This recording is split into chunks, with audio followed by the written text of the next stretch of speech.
Bonjour, je m'appelle Swanny, bienvenue du côté de chez Swan, le podcast où l'on s'intéresse au trauma et à la manière dont il influence notre rapport à nous-mêmes et aux autres.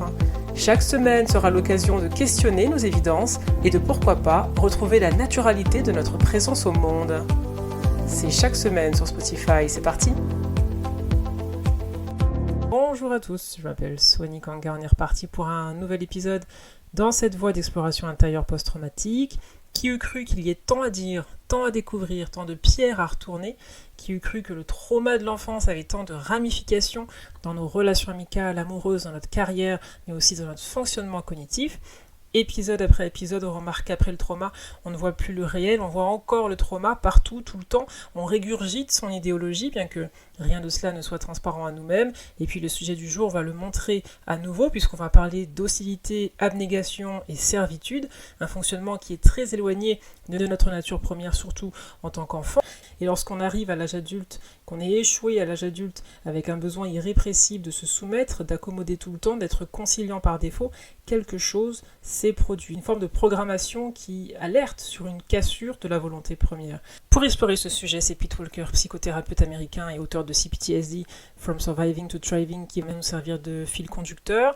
On a appris avec lui précédemment qu'il existait plusieurs stratégies de survie. Les trois principales, les plus connues, sont lutter, se figer, fuir, et puis la quatrième, moins populaire, c'est plaire et apaiser. C'est une forme d'extrême gentillesse, de docilité, d'abnégation, de servitude, qui sent l'enfance, bien sûr, et on va aller plus loin dans cet épisode sur cette tentative de survivre à travers la soumission.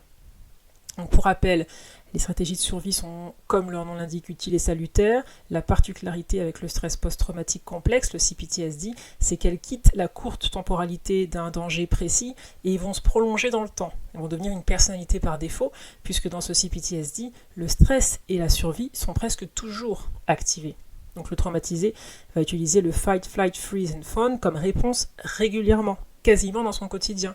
Et il va le faire parce qu'il n'a pas su développer d'autres réponses plus saines qui ne lui étaient pas offertes face à des dangers qui soient réels ou factices. Et donc là, ça devient sa riposte par défaut. Première stratégie, pour faire un rappel pour ceux qui n'ont pas suivi les épisodes précédents, c'est la lutte. Donc je lutte avec ma douleur en la fuyant dans le travail, dans l'hyperactivité, dans l'assertivité, qui vient masquer ce que je ressens réellement, qui n'est pas l'envie de riposter, mais peut-être une vulnérabilité, quelque chose de plus fragile. Donc dans l'action permanente, je me fuis, cette douleur ne m'aura pas, elle me court après, mais je suis hors d'atteinte par cette hyperactivité. La deuxième stratégie, c'est la fuite. Donc ici, je ne lutte pas, je me dissocie. Je fuis dans l'alcool avec Netflix, je fuis ma douleur en m'anesthésiant, en me coupant de cette expérience physiologique consciente.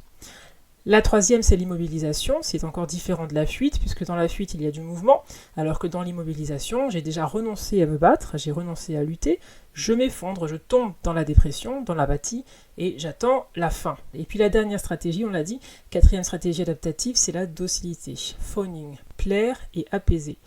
Elle est utilisée lorsque vous ne pouvez pas vous échapper, vous ne pouvez pas échapper à votre bourreau, notamment lorsque vous êtes un enfant et que vous évoluez dans un foyer abusif. Donc vous ne pouvez pas fuir, vous ne pouvez pas lutter physiquement et parfois vous ne pouvez pas non plus vous dissocier parce que le parent ne vous le permettrait pas. Il a besoin d'un retour narcissique et d'une validation implicite de votre part. Ce n'est pas safe d'être coupé ou de vous désintéresser. Et donc lorsque aucune de ces autres stratégies n'est possible, qu'est-ce que vous faites ?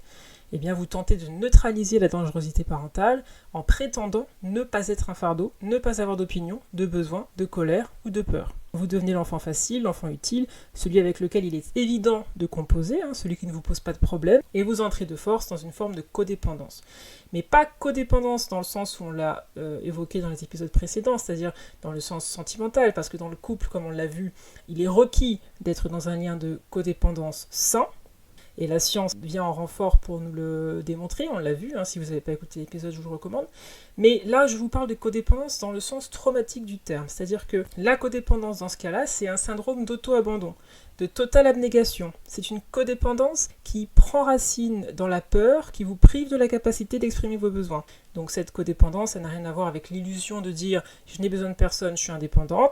C'est plutôt un trouble de l'assertivité qui se développe lorsque la capacité de lutte, de riposte, de protestation d'une personne n'a pas pu être développée, notamment lorsque ses parents l'ont entre guillemets maté en développant sa passivité, en le poussant à accepter d'être exploité, abusé et négligé. Donc là, ça devient pavlovien. Donc la docilité extrême se développe lorsqu'un enfant a été entre guillemets domestiqué au point où ses connexions neuronales ont été modifiées et que pour lui, céder, arranger, accommoder est ce qui va lui procurer une forme de sécurité psychique. C'est la seule manière pour lui de recréer une protection autour de sa personne, s'occuper des autres au détriment de ses besoins, afin d'éviter que le monde ne se défasse. Et donc c'est quelque chose qui se fait très tôt dans l'enfance, si tôt qu'on ne se souvient jamais avoir existé différemment. Si vous avez été abusé de la sorte, dès vos toutes premières années, ce mode de fonctionnement pour vous s'est développé de manière aussi naturelle que le fait de respirer. Et c'est plutôt le fait de sortir de ce modus operandi qui vous procure de l'anxiété. Donc dire non, prendre de l'espace avec vos besoins, tout cela vous met en mode panique parce que le faire enfant aurait été dangereux pour vous. Et donc pourquoi ça vous impacte encore aujourd'hui ? Si vous êtes un auditeur régulier, vous le savez, le trauma va laisser des déclencheurs dans votre cerveau, derrière lesquels se trouvent des souvenirs traumatisants. Et donc vous faire crier dessus est un déclencheur, un bouton qui va réactiver cette émotion, qui vit à l'état de fragment de façon un petit peu désordonnée dans l'esprit. Et que se passe-t-il quand ça arrive ? Vous repartez dans votre type de survie prioritaire que vous avez développé dès l'enfance, la fuite, la lutte, etc.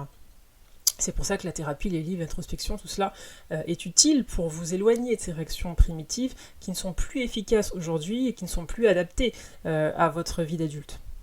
Donc se taire, se soumettre, c'est parfois vital pour un enfant de 4-7 ans et complètement problématique à 40.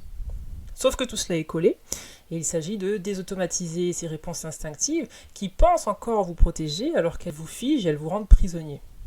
Et en thérapie, en général, vous travaillez à développer d'autres réactions que de se terrer dans le mutisme ou d'exploser dans une colère folle. Vous apprenez à exister différemment dans les rapports aux autres et puis à vous restituer progressivement à vous-même. Donc bien évidemment, c'est pas automatique, il faut aller le chercher, il faut aller le travailler. Et donc il est compliqué de perdre ses habitudes de servilité et de docilité. Et Pete Walker a beau être un psychothérapeute spécialisé dans le CPTSD, il n'est pas étranger non plus à tous ces phénomènes qu'il décrit. Ce qui rend ses travaux d'autant plus parlants, lui aussi est traumatisé, lui aussi souscrit à la catégorie docilité plaire et apaisée, et il a eu une épiphanie un jour autour de ces sujets, en butant contre une chaise un beau matin, et en s'observant demander pardon à la chaise. Donc il marche, il bute contre une chaise, et puis son premier réflexe c'est de dire pardon. Il était tout seul, il était face à un objet inanimé, et bien évidemment ça l'a rendu furieux, furax, parce qu'il a réalisé à quel point son enfance l'avait reprogrammé, en machine pathologique à s'excuser, au moindre changement autour de lui, qui échappait à son contrôle, ça pouvait être les humeurs des autres, leurs erreurs, la météo.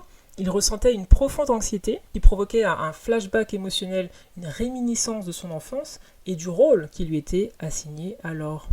Buter contre une chaise lui a rappelé l'enfant qui anticipait la punition dès qu'il touchait quelque chose d'interdit ou créait un désordre et donc automatiquement l'a poussé à demander pardon. Donc, ce qu'on appelle en anglais le fawning response, ça consiste à flatter, à agir de manière servile, soumise, passive, docile. Et pour Pete Walker, c'est cette réponse traumatique qui est à la source de pas mal de comportements codépendants. L'enfant apprend que protester, donc lutter comme stratégie, engendre une trop grande mise en danger, une réponse houleuse des parents en général, et c'est la raison pour laquelle il ne se développe pas ce fight response chez cet enfant qui va ensuite être docile. Donc cette assertivité, ce non, sont retirés de son vocabulaire, et donc si vous ne savez pas dire non, comprenez que vous n'êtes pas né passif, on vous l'a inculqué, on vous l'a imposé. Et donc si votre environnement familial avait été équilibré, vous auriez eu cet outil dans votre palette, la capacité à être en désaccord et à être en paix. Donc, puisque l'enfant a appris qu'il ne pouvait pas fuir et ni lutter, eh bien son inclination naturelle pour ces stratégies n'a pas pu se développer et il ne restait que la docilité comme moyen, comme rempart. D'ailleurs, Pete nous dit que beaucoup d'enfants qui aimeraient fuir un foyer abusif ne le peuvent pas, bien évidemment, parce qu'ils n'en ont pas les moyens, et qu'ils vont développer une forme d'hyperactivité. Comme si tourner en rond était une réplique de ce qu'ils ne peuvent pas faire, fuir, s'en aller. Et cette hyperactivité les aide à fuir, se détacher d'une douleur intérieure en les rendant absents à eux-mêmes. Un enfant va utiliser une stratégie de survie pour répondre à ce stress. Par exemple, les personnes qui utilisent la fuite vont développer à l'âge adulte des comportements compulsifs comme le travail acharné, le fait d'être toujours occupé, de faire des dépenses de manière compulsive, d'avoir une addiction au sexe ou à l'amour. Et c'est une manière donc de se fuir. Ils continuent adultes cette stratégie. Ceux qui sont dans l'immobilisation vont avoir une autre approche. Ils vont essayer d'échapper à la douleur par la dissociation, pour oublier l'abus, pour s'anesthésier. Donc ça va être l'alcool, ça va être la drogue. Et donc dans le cas de la 4e stratégie qui est la docilité, l'enfant abandonne toutes ses réponses qui ne sont pas disponibles et va opter pour la flatterie et se délaisser pour ne devenir que l'écho de ce que ses parents exigent de lui. C'est de cette manière qu'il apprend que sa servitude est une monnaie d'échange viable pour créer une paix reconstituée. Une paix qui est absente du foyer autrement pour lui. Il renonce à tout besoin. Il ne sait même plus parfois les identifier à force de s'en être détaché et il se déleste de tout ce qui pourrait causer une gêne à ses parents, donc sa vulnérabilité, sa sensibilité, son besoin de protection, d'appartenance, tout cela part en fumée. Donc il n'y a plus de préférences et d'opinions affichées en dehors de la sphère de la satisfaction parentale. Sa sécurité est égale à son utilité et à sa capacité à être invisible, à prendre soin des autres pour ne pas encombrer les figures d'autorité. Et Pete Walker de se demander combien de psys comme lui le sont devenus de cette façon, à travers cette stratégie. Et donc le phoning, c'est la perte du sens de soi. Les contours de soi, ce sont nos besoins. C'est ce qui nous différencie des autres. Et donc si vous les retirez, vous n'avez plus conscience de votre individualité. Tout devient pour eux et les injonctions extérieures deviennent un curseur de remplacement. Et donc si vous n'êtes pas éveillé à vos besoins de calme, de douceur, de routine, de tranquillité, etc., comme la nature a horreur du vide, cet espace délaissé est phagocyté immédiatement par les besoins de votre entourage. Donc c'est ça le phoning, c'est ça la docilité. Ça revient à dire que notre sécurité est créée par la capacité que l'on a à lire les émotions des autres afin d'échapper à l'anxiété, à l'angoisse, au chaos. Donc si une mère colérique vocifère devant un enfant de 5 ans, il ne peut pas penser que le problème vient d'elle, l'adulte est trop grand, trop impressionnant, trop puissant, c'est forcément lui le responsable, d'ailleurs il est encore à ce stade narcissique naturel qui lui fait penser que tout tourne autour de lui, c'est un narcissisme qui va se dissiper naturellement lorsqu'il va apprendre qu'il doit négocier une forme de paix sociale avec les autres, prendre l'autre en considération, etc. Donc si ses besoins ne sont pas nourris, rester dans ce stade narcissique toute sa vie, mais toujours est-il que donc l'enfant se convainc d'être responsable de la frustration de ses parents et tente de la calmer en s'accommodant, en se métamorphosant, en se changeant, en se renonçant. Dans cette codépendance, toute source de danger déclenche des comportements de survie, et donc ici, ça veut dire une abdication de ses droits et de ses besoins. Il renonce à ses droits naturels parce qu'il sent que autrement son acceptation serait menacée. Et donc c'est tragique parce que sur le plan psychologique, nous dit le spécialiste canadien Gabor Maté, un enfant a besoin de manière viscérale non seulement d'une figure d'attachement stable et sécure, mais aussi d'une totale acceptation de qui il est sans aucune condition. Il a besoin de pouvoir explorer toutes les palettes des émotions humaines, donc y compris la colère et la frustration, qui sont parfaitement attendues et naturelles, et il doit apprendre à manœuvrer ces émotions avec l'assentiment de ses parents. Il ne doit surtout pas faire d'efforts pour être aimé. Il ne doit pas travailler à convaincre ses parents de son acceptabilité. Et on voit comment cette stratégie est calamiteuse pour son estime personnelle, puisque ce qu'il apprend avec ses parents, il va l'appliquer à tout le monde ensuite. Il ne viendra plus nu vers les autres, il sera toujours en train de se remasteriser, de se métamorphoser, de s'adapter en permanence à son environnement.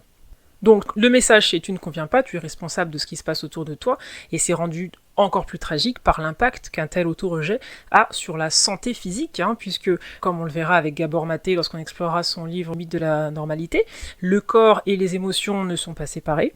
Vos émotions agissent sur vos hormones qui agissent sur votre système immunitaire, et donc cette abnégation, cette coupure d'avec ses besoins réels affecte notre santé inévitablement, comme toutes nos émotions d'ailleurs.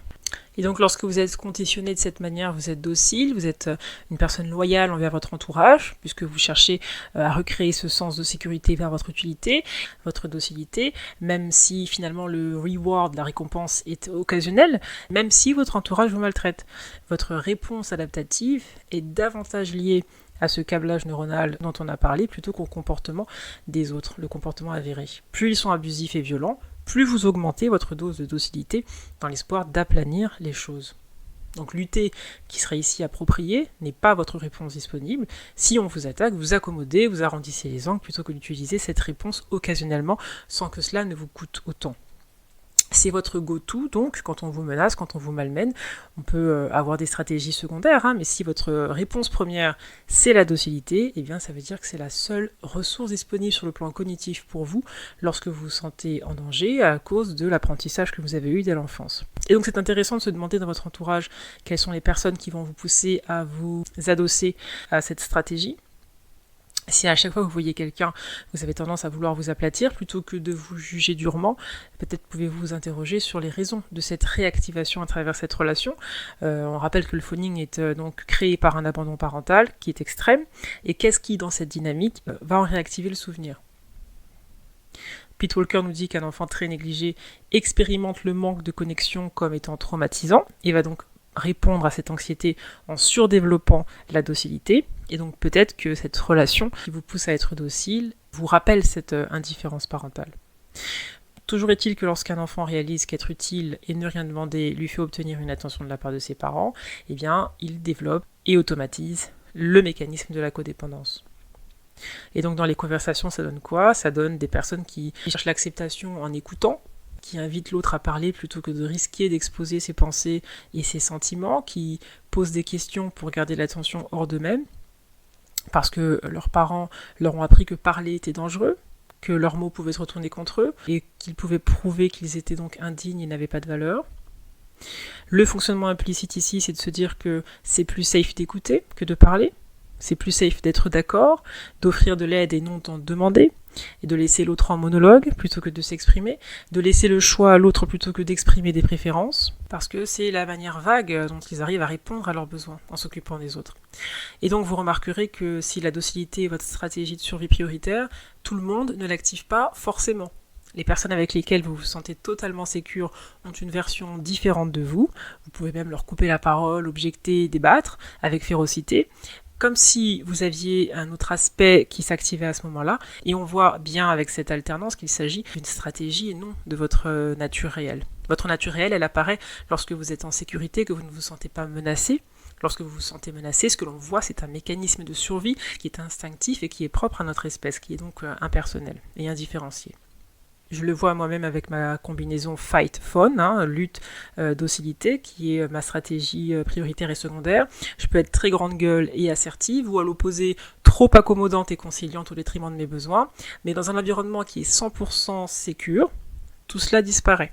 Je deviens assertive, mais de manière équilibrée et à l'écoute de l'autre, et je suis douce tout en fixant efficacement des limites.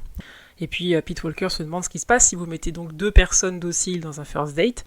Est-ce que la personne dit tu choisis le film ? Non, c'est toi. Mais non, mais moi c'est bon, je suis easygoing, j'aime tout. Donc une habitude prise de laisser les autres mener la danse pour ne pas être rejeté si on apparaît sans masque. Il existe 3 alliages, 3 combinaisons possibles de réponses adaptatives autour de cet écosystème de la complaisance et de la docilité. Donc les réponses lutte, fuite et immobilisation ont 3 manières de se mêler au phoning. On a la combinaison docilité-immobilité, docilité-fuite, docilité-lutte. Et on va expliquer de quoi il s'agit. Donc docilité-immobilisation, c'est une manière d'être dans la docilité, mais d'être le bouc émissaire. Et c'est la manière la plus codépendante d'exprimer ce trait de phoning. Tous les boucs émissaires ne sont pas de ce sous-groupe, mais comme les dociles et ceux qui s'immobilisent sont enclins au déni vis-à-vis d'eux-mêmes, eh bien ils se retrouvent souvent dans le rôle du bouc émissaire. Parce que ce sont les plus passifs des différentes stratégies, et ils sont passifs parce qu'ils ont reçu le plus de rejets et le plus de punitions pour avoir tenté de s'affirmer dans l'enfance. Donc ils ne sont pas capables de sortir de la bouc-émirisation et ils se font prendre à partie à l'âge adulte en général par les fight types, donc les pro-luttes, qui vont les rendre captifs. Et ils en font un peu leur béni oui-oui. Et souvent les boucs émissaires finissent dans des situations d'abus domestiques, de violence conjugale.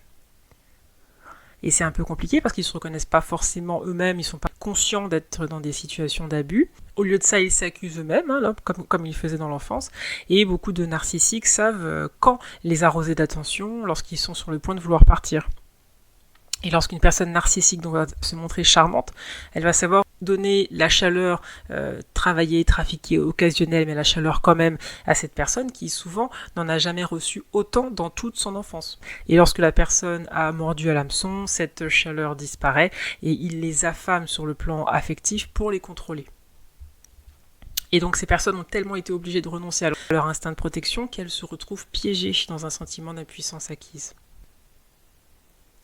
Les dociles immobiles, ce sont ceux qui vont vous dire « je suis désolé » alors qu'ils subissent vos actions parce que leurs parents leur ont appris à s'excuser, notamment de les avoir prétendument poussés à les punir. Vous voyez comment ça s'en mêle déjà depuis l'enfance. Donc ce qui est important pour eux en thérapie, c'est d'apprendre comment leur enfance les a piégés à se retrouver dans ces situations d'abus, souvent difficiles d'ailleurs parce qu'ils ont du mal à se plaindre, ils ont du mal à se voir comme des victimes, même lorsqu'ils sont frappés. Et donc le rôle de Pete Walker, c'est de les aider à voir à quel point ils ont été victimes dans l'enfance. Et puis la deuxième sous-catégorie de docilité, c'est la docilité fuite, c'est la super infirmière.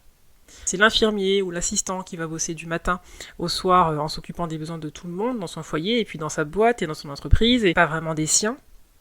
Un peu une forme de Mère Teresa qui échappe à la douleur de son auto-abandon en se voyant comme la parfaite aide aux autres dans l'auto-abnégation. Elle se distancie de sa douleur en passant d'une personne dans le besoin à l'autre et elle projette parfois son perfectionnisme sur les autres. S'autoproclame en quelque sorte conseillère et va parfois être envahissante avec ses conseils dans son entourage. Et donc le but pour ces personnes, c'est d'apprendre que prendre soin des autres ne veut pas nécessairement dire régler leurs problèmes.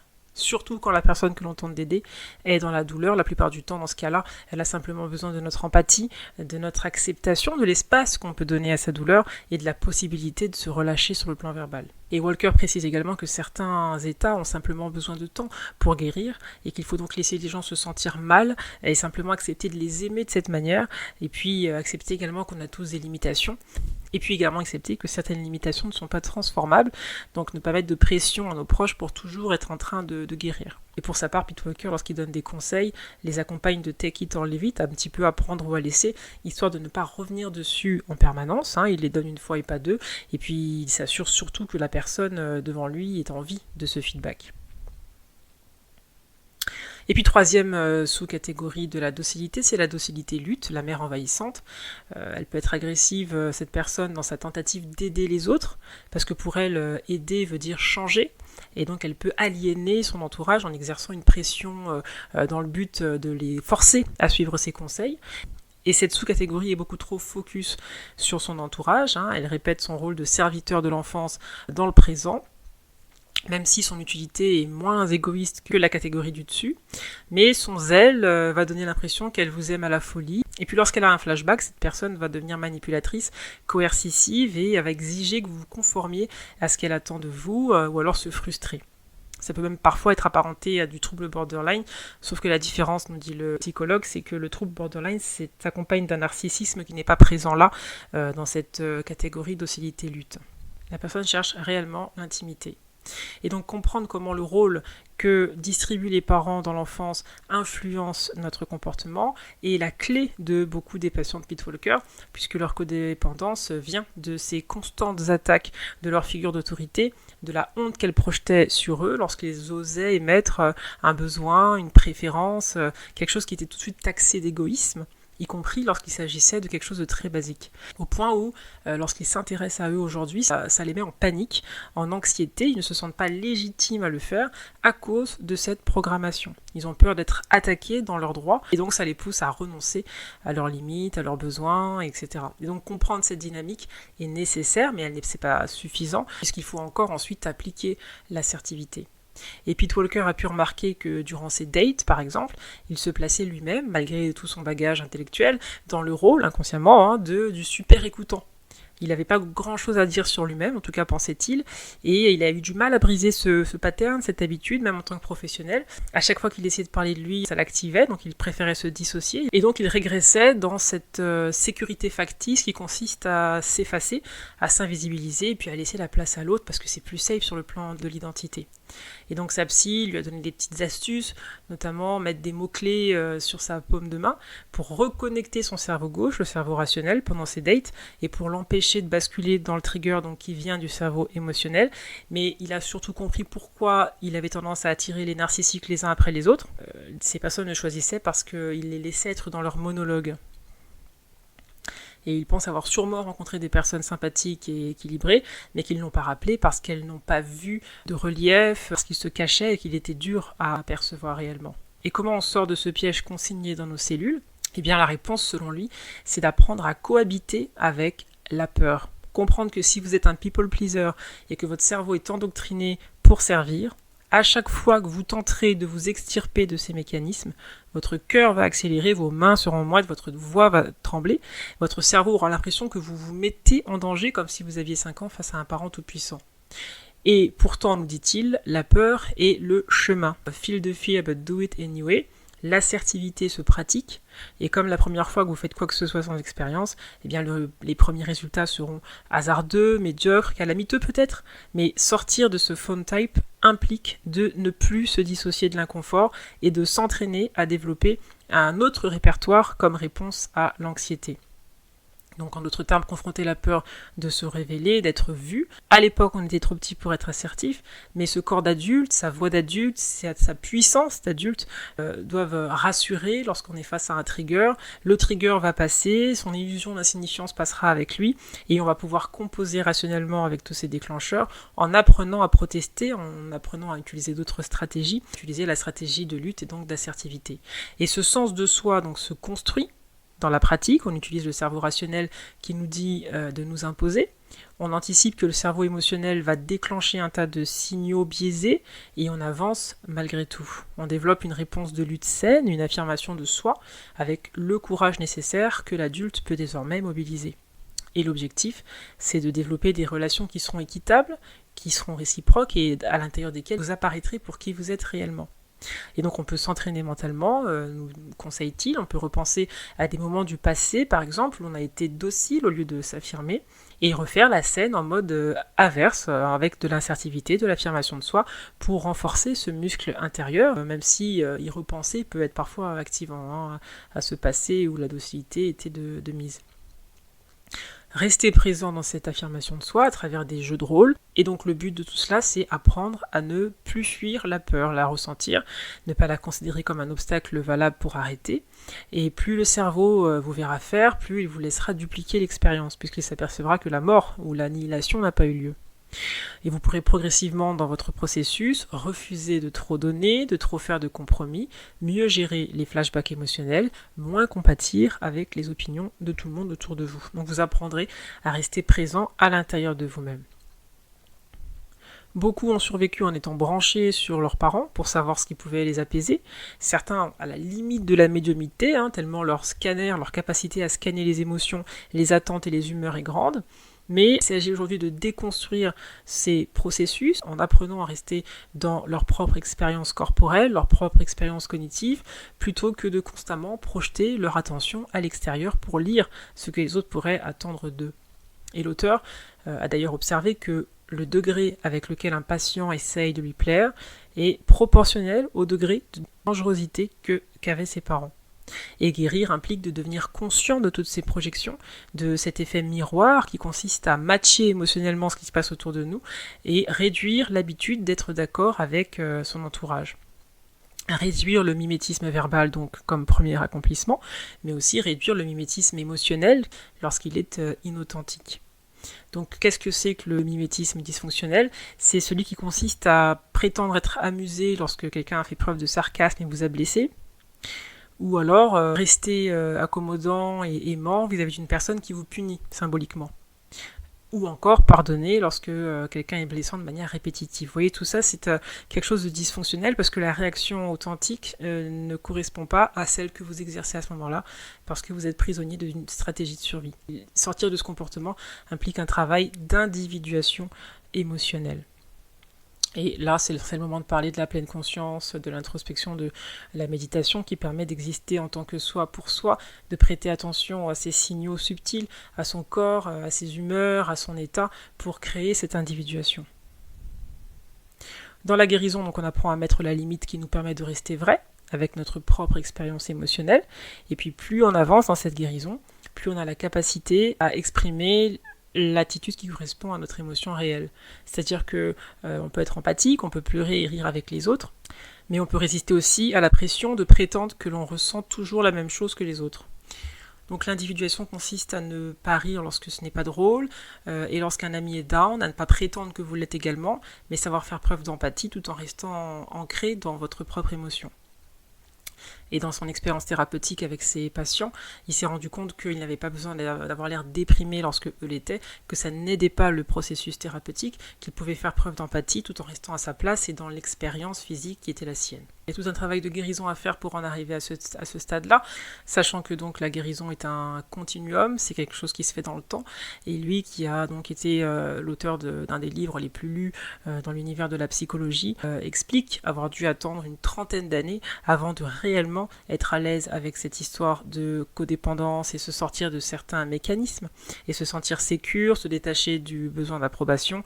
Malgré toute la connaissance, dans la pratique, il lui a fallu quand même plusieurs décennies pour asseoir le détachement face à la désapprobation des autres. Et c'est important, c'est même clé que tous ces docteurs, psychologues, psychiatres partagent avec nous leurs errances pour ne surtout pas se charger de fardeaux supplémentaires en estimant ne pas guérir assez vite, ne pas se détacher assez vite. Si vous êtes un people pleaser et que vous accommodez et que vous servez votre entourage, connaître tous ces mécanismes, c'est surtout se libérer de la culpabilité. Il est normal de ressentir de la colère et de la frustration, mais je pense qu'il est plus pertinent de placer cette colère sur l'enfance qui a retiré le droit de dire non, la capacité à se défendre, plutôt que sur ce qu'on a essayé de faire pour survivre dans cette condition. Et donc ces podcasts, ces livres, la thérapie, tout ça, ce sont des outils qui viennent se greffer sur ce qui a été carencé pour nous désincarcérer de ces couches traumatiques avec le temps. Et donc pour l'auteur, ça a pris des décennies. Donc on peut prendre ça en compte pour relâcher une forme de tension ou d'exigence, à guérir plus vite, à appréhender plus vite toutes ces notions qui restent complexes, même pour les professionnels de la santé mentale. Et donc on va poursuivre cette réclamation de soi dans le prochain épisode avec justement le Canadien Gabor Maté, qui est une de mes découvertes les plus récentes et les plus stimulantes, auteur à best-seller. Il a notamment écrit un livre qui a été traduit en français qui s'intitule « Quand le corps dit non ». Et dans ce livre, il se demande par exemple si un certain type de personnalité mène à un certain type de maladie. Surtout son dernier livre, Le mythe de la normalité, trauma, maladie et guérison dans une culture toxique. On verra ce que c'est qu'une culture toxique, ce que c'est que la culture toxique qui est la nôtre, puisque selon lui, une culture qui n'est pas conçue pour répondre à nos besoins affectifs les plus primaires est nocive. Donc finalement, on va pouvoir voir comment l'étude du trauma peut nous mener à une remise en cause beaucoup plus profonde de notre société en général. Et donc pour avoir la réponse à tout cela, il faudra écouter les prochains épisodes du côté de chez Swan, et d'ici là, n'hésitez pas à vous abonner, à liker, à en parler autour de vous. Et quant à moi, je vous retrouve bientôt du côté de chez Swan. Au revoir.